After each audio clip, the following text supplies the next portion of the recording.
Hey everyone, Kyle Meinke here from MLive&apos, joined by Justin Rogers.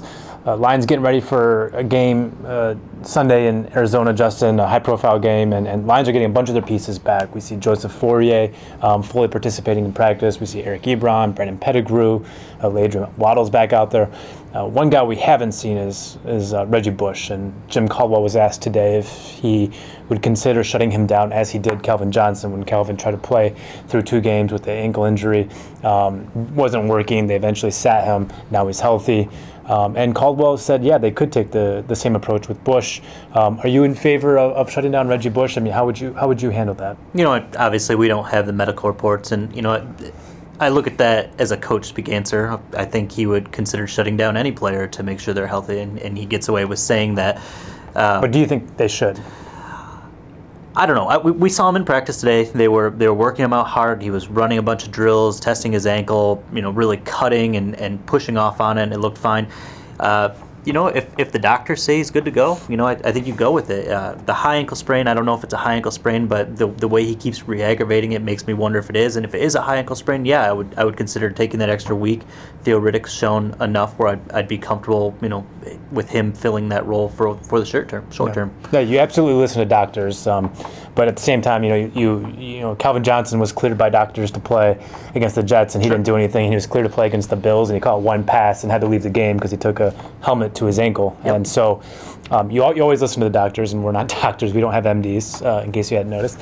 But you just looking at this contextually, I do think it's a good time to consider this possibility at least, because Joique Bell, I thought, is coming off his most effective game. Absolutely. I think he had 40-something yards, and so it wasn't like a huge showcase games in terms of the stats, but if you looked at the way he ran the ball, he was very effective. Theo Riddick is catching the ball exceptionally well. We saw him with the game-winning touchdown last week against the Dolphins. 2 games ago, he had that great one-handed catch against the Falcons. You know, he's playing well, not rushing the ball particularly well, but he's a threat through the air, kind of feeling what Reggie does. I think it would behoove the Lions to consider this and get Reggie healthy and get him back and in the fold, because at some point they're going to need this guy. I think running backs, you go through them pretty quickly, and if they're going to make a true playoff push and want to advance in the playoffs, you need all the backs you can get in that stable, and I think that should be in the Lions' foremost interest at this point. You know, you mentioned Bell having his best game against the Dolphins. I really thought he ran the ball well. Reggie was running the ball really well for, you know, the first half. He was making some really nice open field cuts, making guys miss, you know, pushing off on the ankle, and then a guy just landed on it wrong. I mean, it's just how it goes. You know, I made the joke with you earlier this week, but Reggie had 5 times as many yards from scrimmage as Theo Riddick did in that game.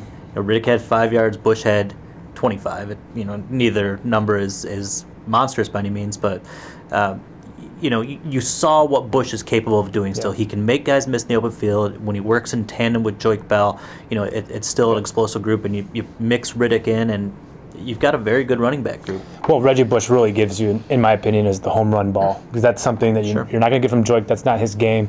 And Theo, he's a quick twitch guy, but we haven't seen the home run like you would from Reggie Bush, and that's what you need. That's why he's on the rosters, but he can take one 70 yards, and that's a tool you want in your bag.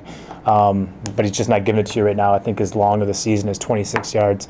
I think he only has 2 rushes of longer than 8 yards. So he's just not popping right now, and he needs to get healthy, because the Lions need as many backs as they can get. 31st in the league in rushing, that's just not good enough. Yeah, I wanted to add an extra point in here. You know, Lombardi was talking today. He said, you know, they finished the game and they looked at the stat sheet, and he was really surprised at how few times they ran for how well they were running it. Yeah. I think that's a question we all had, probably, you know, you and I and a lot of the fans watching the game. If you're running it that well, you kind of keep to it.